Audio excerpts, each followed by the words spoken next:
D G I S P R نے جو کہا کہ جو 9 مئی ہے اس کے حوالے سے موقف میں تبدیلی نہیں آئی، اس سے وہ جو ایک صورتحال پیدا ہوئی تھی عمران خان صاحب کے اس بیان کے بعد، لگتا یہ تھا کہ شاید کوئی برف پگھل گئی ہے یا پھر مذاکرات کا سلسلہ پاک فوج اور پاکستان تحریک انصاف کے درمیان ہو سکتا ہے۔ لگتا یہ ہے کہ ایسا کچھ نہیں ہونے جا رہا۔ ساتھ ہی D G I S P R lieutenant general Ahmed Sharif Chaudhry نے اس حوالے سے بھی یہ کہا کہ جو ڈیجیٹل ٹیررسٹ ہیں وہ ایک مخصوص بیانیہ بنا کر پاکستان کے اداروں اور پاکستان کو بدنام کرنے کی کوشش کر رہے ہیں اور ان کے ساتھ آہنی ہاتھوں سے نمٹا جائے گا، قانون اپنا راستہ لے گا۔ کیا کہا D G I S P R نے، سنیے۔ یہ جو ڈیجیٹل دہشت گرد باہر بیٹھ کے بات چیت کرتے ہیں، بے ضمیر لوگ ہیں جو چند پیسوں کی خاطر اپنی ریاست، اپنے اداروں اور اپنے عوام کے خلاف پروپیگنڈا کرتے ہیں۔ اگر اتنی ہی پیسہ ہے، اتنی ہی کوارڈینیشن ہے، اتنی ایکسیس ہے تو یہ محنت کریں بیانیہ بنانے کے لیے، ایک رائزنگ پاکستان کے لیے۔ وہاں بیانیہ یہ نہیں بنایا جا رہا، وہاں بیانیہ بنایا جا رہا ہے، پیسہ لگایا جا رہا ہے کہ پاکستان کی معیشت کی مدد نہ کی جائے۔ کہ جو جھوٹ ہے، پروپیگنڈا ہے، میڈیا میں بھی کسی حد تک، لیکن بہت حد تک سوشل میڈیا میں یہ بہت زیادہ کیا جاتا ہے۔ فیک نیوز ڈالی جاتی ہیں، غلط تصویریں ڈالی جاتی ہیں، ڈاکٹر امیجز ڈالے جاتے ہیں، عوام کے ذہن میں کنفیوژن ڈالی جاتی ہے، سب کے سامنے ہو رہا ہے۔ لیکن قانون اس کے اگینسٹ اپنا رستہ اس طرح نہیں بنا رہا۔ تاہم جو افواج پاکستان ہے وہ اس معاملے کو بہت سیریس لیتی۔ اس لیے جو بھی شخص، چاہے وہ ملک میں ہو چاہے وہ ملک سے باہر ہو، کسی رتبے پہ ہو، کسی عہدے پہ ہو، وہی اس کا مقام ہو، اگر وہ افواج پاکستان کے خلاف پروپیگنڈا کرتا ہے، عوام اور افواج کے درمیان خلیج پیدا کرتا ہے، فیک نیوز میں انوالڈ ہوتا ہے، تو فوج اس کے خلاف ضروری قانونی کارروائی کرے گی۔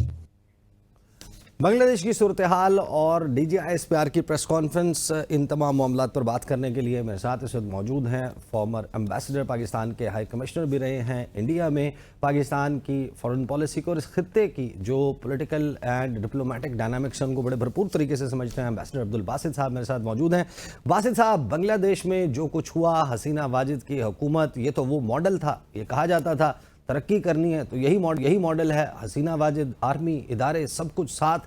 یہ عوام نے کیا کیا ان کے ساتھ؟ Thank you Isa for having me on your show. دیکھیے، پچھلے کتنی سالوں سے شیخ حسینہ پولیٹیکل جو لینڈ اسکیپ ہے بنگلہ دیش کا، اس پہ رول کر رہی ہیں، اور میرے خیال میں یہی سب سے بڑی ان کی ایکلس ہیل جسے ہم کہتے ہیں وہ ثابت ہوئی، کیونکہ وہ ایک اتھارٹیرین مائنڈ سیٹ کے ساتھ رول کر رہی تھیں، جہاں انہوں نے بنگلہ دیش نیشنلسٹ پارٹی کی لیڈر خالدہ ضیاء کو کئی سالوں سے نظر بند رکھا ہوا ہے، وہاں پھر جماعت اسلامی کو بھی انہوں نے بین کر دیا۔ تو جو جمہوری رویے ہوتے ہیں، جو کسی بھی جمہوریت سے ہم توقع رکھتے ہیں اس کی، وہ شاید ہمیں نہیں نظر آئے۔ گو کہ اکنامیکلی بنگلہ دیش نے بہت اچھا طریقے سے پرفارم بھی کیا، لیکن ایک سیاسی سفوکیشن آپ کو ان کے پورے نظام میں نظر آتی ہے، اور اسی وجہ سے بی این پی نے پچھلے 3 الیکشنز میں حصہ ہی پارٹیسپیٹ ہی نہیں کیا، اور ان کا مطالبہ یہی تھا کہ جب تک ایک نیوٹرل سیٹ اپ کے تحت انتخابات نہیں ہوتے ہم انتخابات میں پارٹیسپیٹ ہی نہیں کریں گے۔ تو میرا خیال میں یہ ساری کیمولیٹ کا ایفیکٹ ہے، اور پھر جب یہ کوٹا سسٹم کے بارے میں، یہ جو مکتی بہانیوں کو کوٹا سسٹم، ان کو جابز اور ان کی فیملی کے لیے جابز، جب یہ سارے ایک شروع ہوئے ڈیمانسٹریشنز اور 300 بندوں کی ہلاکت، یہ بہت بڑا نقصان تھا۔ اگر یہ نہ ہوتا، تھوڑا بہت ریسٹرینٹ معاملہ ہوتا تو شاید بات یہاں تک نہ پہنچتی، لیکن یہ جو 300 طلباء اس میں ساری مہم میں جہاں بھاگ ہوئے، اس نے میرے خیال میں چیزوں کو آؤٹ آف کنٹرول کر دیا شیخ حسینہ کے لیے۔ گویا پولیٹیکلی اگر ہینڈل نہ کیے جائیں معاملات تو اس نہج پر بھی پہنچ سکتے ہیں۔ باسط صاحب، آپ اقوام عالم کی اور مختلف ادوار میں جو تحریکیں چلائی گئی ہیں، ان کا جو رپل ایفیکٹ ہوتا ہے، یعنی کہ ایک لہر اٹھتی ہے پھر وہ ویو کیسے ٹریول کرتی ہے، اس تمام کو بھی آپ سٹڈی کرتے ہیں۔ مجھے یہ بتائیے کہ جس طریقے سے اب وینزویلا میں صورتحال ہے، نکولس میڈورو کے خلاف سراپا احتجاج ہیں، ایڈمنڈو گونزالز اور ان کے حامی، اور امریکہ بھی ان کی پشت پناہی کر رہا ہے، بیکنگ کر رہا ہے، عوام وہاں پر موجود ہے، یہ رپل ایفیکٹ ٹریول بھی کر سکتا ہے کسی اور ملک میں، فار ایگزامپل وینزویلا میں؟ وینزویلا میں تو ڈیمانسٹریشن کافی عرصے ہو رہے ہیں، کیونکہ وہاں بھی جو مدورو کی انتخابات ہوئے اس کو اپوزیشن نے تسلیم کرنے سے انکار کر دیا۔ پریسائسلی یہی ایگزیکٹلی ہوا جب جنوری میں بنگلہ دیش میں انتخابات ہوئے تو یو ایس نے خاص طور پہ اور باقی بھی کچھ ویسٹرن ممالک نے ان انتخابات کو ماننے سے انکار کر دیا تھا شیخ حسینہ کے، اور کویسچنز ریز کیے تھے، بڑے سیریس کویسچنز کیے. جو آؤٹ کم ہوا ہے ہمیں اسی وجہ سے ہم دیکھتے ہیں کہ شیخ حسینہ بہت نالاں بھی تھی امریکہ کی جانب سے. تو اس کا ریپل ایفیکٹ ہو سکتا ہے دنیا بھر میں، لیکن ہر ملک کی اپنی اپنی خاص سچویشن ہوتی ہے، اور اسی کے حوالے سے ہی کچھ کہا جا سکتا ہے. اگر خاص ملک کو آپ ڈسکس کرتے ہیں، وینیزویلا میں تو بڑے عرصے سے یہ معاملات چل رہے ہیں، اور وہاں پہ چونکہ اکنامک سچویشن بھی اس طرح نہیں ہے، حالانکہ oil one of the largest oil producing countries, 304 ارب بیرل کروڈ ریزروز رکھنے والا ملک، اس کو گھٹنوں پر امریکہ نے بٹھایا ہوا ہے. تو یہ مجھے یہ بتائیے، پاکستان بھی ایک مخصوص سیاسی صورتحال سے گزر رہا ہے، اور آپ نے مینشن کیا کہ بنگلہ دیش میں جو کوٹا سسٹم ہے وہ اتنا بڑا معاملہ نہیں تھا، پولیٹیکلی ہینڈل کیا جاتا، اور اس میں ایک ڈکٹیٹوریل مائنڈ سیٹ کے ساتھ نہ چلا جاتا تو شاید ہینڈل کیا جا سکتا تھا. تو یہاں پر جو مذاکرات ہیں، کیا آپ کو نہیں لگتا کہ حکومت نیڈز ٹو انڈرسٹینڈ دس کہ بہت سارے معاملات ہیں ان کو سافٹلی یا پولیٹیکلی بھی ہینڈل کیا جا سکتا ہے؟ بالکل کیا جا سکتا ہے، کچھ بہتر طریقے سے کیا جا سکتا ہے. اور ہر چیز میں اگر آج ہمارے ہاں بھی سیاسی ہیجان یا خلجان کی صورتحال ہے، تو ہمارے ہاں تو میں سمجھتا ہوں کہ مسائل زیادہ گمبھیر ہیں.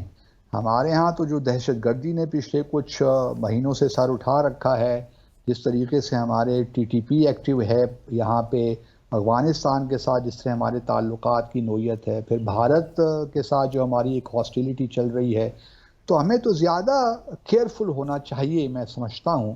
اور میں امید کرتا ہوں کہ جو ہمارے کرتا دھرتا ہیں، جو لوگ اقتدار میں ہیں، وہ اس بات کو سمجھیں گے اور کوئی مزید پاکستان کو اس طرف نہیں دھکیلیں گے جہاں ہمیں یہ خدا نخواہ مدہن، جہاں ہمیں ایسی صورتحال کا سامنا کرنا پڑے جہاں سے چیزیں irretrievable ہو جاتی ہیں. انشاءاللہ لیٹس ہوپ کہ تھنگز ول گیٹ بیٹر.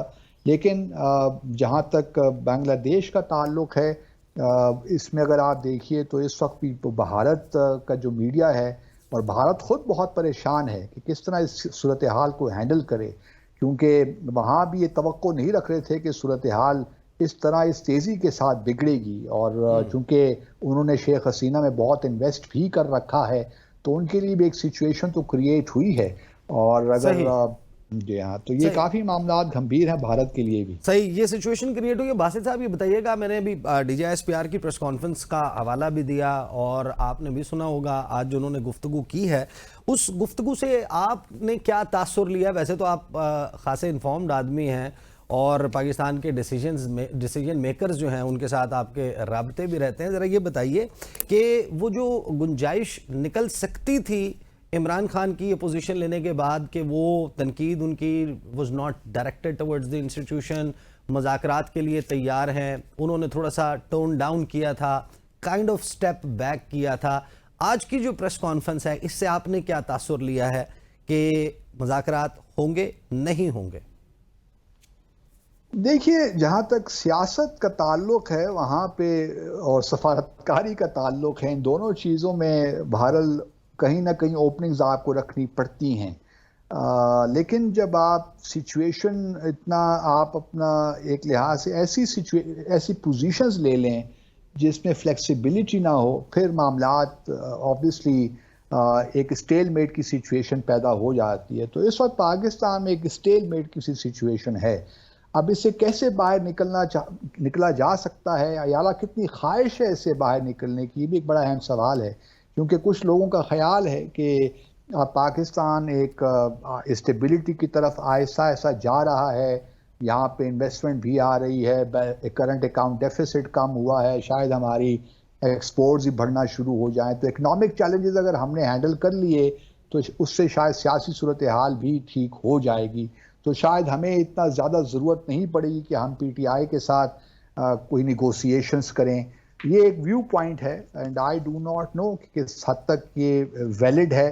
لیکن بہرحال جو ایک اوور آل ایک پولیٹیکل ایٹماسفیئر انوائرمنٹ اس ملک میں ہے، اور جو چیلنجز ہمیں درپیش ہیں، میں سمجھتا ہوں کہ ہمیں ریکنسلیشن کی جانب جانا چاہیے. اور میں آپ کے پروگرام میں شو میں پہلے بھی کئی بار کہہ چکا ہوں کہ جب سیاست ریاست کے مفادات پہ براہ راست اس کو ٹارگٹ کرے تو اس سیاست کا بھی فرینکلی اسپیکنگ کوئی فائدہ نہیں ہوتا. کوئی فائدہ نہیں ہوتا. بہت بہت شکریہ امبیسڈر عبدالباسط ہمارے ساتھ موجود. لیں گے بریک کے بعد واپس آئیں گے. سیکرٹری جنرل پاکستان پیپلز پارٹی پارلیمنٹرین جناب نیّر حسین بخاری صاحب ہمارے ساتھ موجود ہوں گے.